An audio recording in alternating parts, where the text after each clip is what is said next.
Hey everyone, it's Jonathan here, and this is part 3 of my coming out series. The first part was me interviewing my father when we were in Las Vegas about what it was like for him when his son came out to him. Part 2 was when my mother and I had an interview, and that was in Los Angeles, and I asked her about what it was like when I came out to her. And those can both be seen on YouTube with my name. And now the third part of the series is my beloved sister, Laura. And we are actually sitting out here on the side patio in our home in Dallas for setting purposes. Hi, Laura. Hi, camera. Okay, I'm gonna try to put this somewhere where I'm not shaking all over the place. Alright, so we'll get right to business. What was it like for you when I first came out to you? Well, you first came out to me, I already knew, so I was actually waiting for you to tell me. I knew because I had heard rumors that you were spending the night with a gay guy in the apartment complex near mine when we were in college. And then to add more concrete version to that story, our mutual friend Meredith told me that you guys have been going out to Village Station on Wednesday nights, straight night. It was the wave. Whatever. And anyway, and we had this long talk one night, a very deep talk, and at the end of it, she basically inevitably told me that you guys were both gay, and then she mentioned that, she goes, well, that's what you're asking, right? I'm like, no, what do you mean gay? So she kind of outed you by accident. Sorry, Meredith. Bad Meredith. But basically, I wasn't very surprised once I heard that. I was like, oh yeah.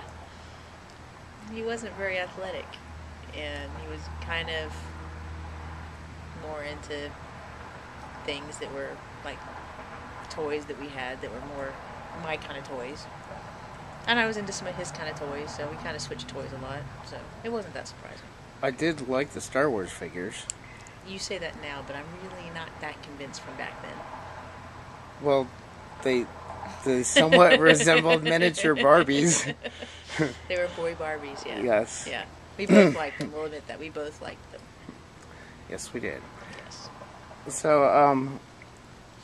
all right. So when I came out, because so many things, when I was coming out, it was so confusing because I was trying to control who knew and who didn't know, and I was coming out to my ex-girlfriend, and I was coming out to family member. And it spread like wildfire.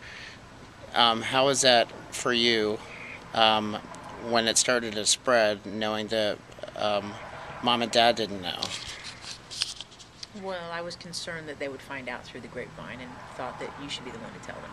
But otherwise, I wasn't stressed out about it. I mean, it was more of a, all right, let's move it along and see if we can't come up with a time that would be appropriate to tell them. We? Yeah. Well, you talked about it with me. I guess it would be you telling them. Although we did talk at one time, I think, about me telling them for you. But yeah, that would have been easier. Well, I don't know about Probably not the right thing to do. Not easier for me. Yeah. So, do you recall what it was like when I did tell them? I remember exactly, like it was yesterday. I actually didn't hear you tell them. I only heard you come out of their room and say, let's go for a drive. And I don't remember this at all. So. All right, so it was the weekend of our grandfather's funeral. You came into town. You decided that since everybody was having a lot of hand-holding and crying and such, that it was an emotional time and that you had something on your mind you wanted to tell. And I completely understood, although it could have been better timing, I admit, but it's not that often you come to Dallas. So on the day in question, it was, I think, the day of the funeral or the day after.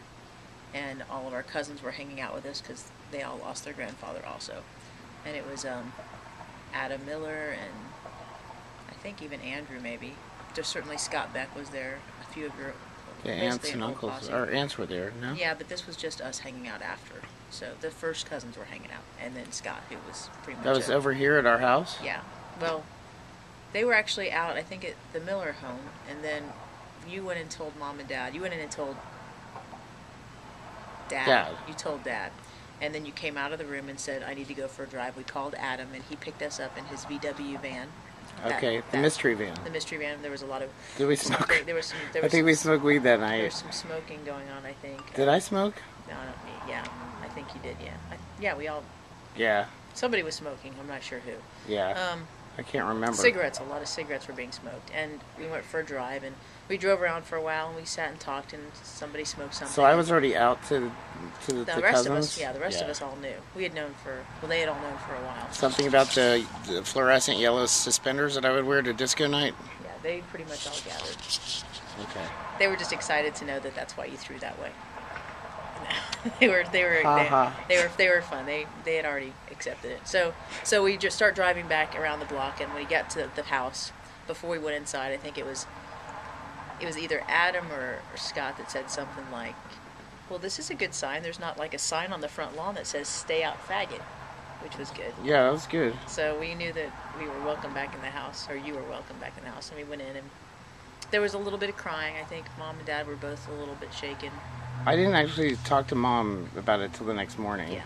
So. Well, I think that was the case, is that they were just crying the next day, and then it went on from there. You didn't really hear much about it, but I got calls pretty regularly about how upset they were. Mostly from Mom. Dad didn't say much.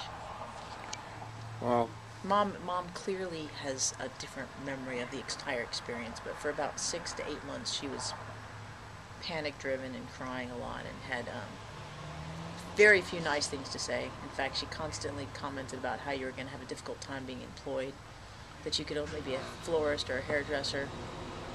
Guess she didn't mention the Broadway show tune guy, but you know, she had some thoughts in mind, but she was worried about what it was going to look like to everybody else. I do cut my own hair now. Yeah, it's don't quit your logo hooks job. So anyway, so they were, they handled it as best as they could. They didn't kick you out. They still loved you. They said they loved you. They just couldn't imagine how your life was going to be good with that, kind of baggage.